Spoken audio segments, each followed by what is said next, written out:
Are you trying to decide between Nutmeg and Moneybox? You're not alone. Today we'll break down these two popular investment platforms to see which one might be the best fit for you. Both Nutmeg and Moneybox help you invest your money.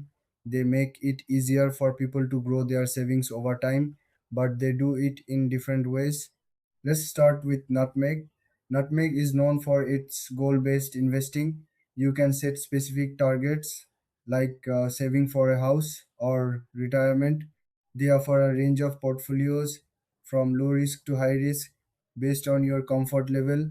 Plus, Nutmeg provides personalized advice to help you make smart choices.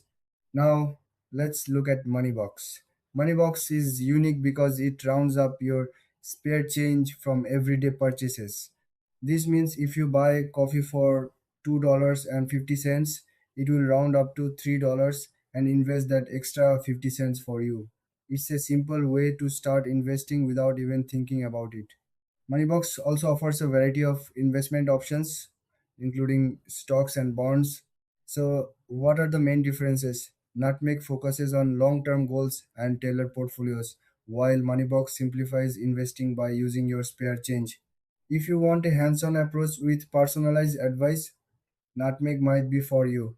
If you prefer a casual way to invest and like the idea of rounding up your purchases, Moneybox could be a better choice. When it comes to pricing, Nutmeg charges a management fee based on your investment amount. Moneybox has a small monthly fee and charges for each investment roundup. In the end, think about your investing style. Choose Nutmeg for structured investing or Moneybox for a laid back approach. If you found this video helpful, don't forget to like and subscribe for more comparisons.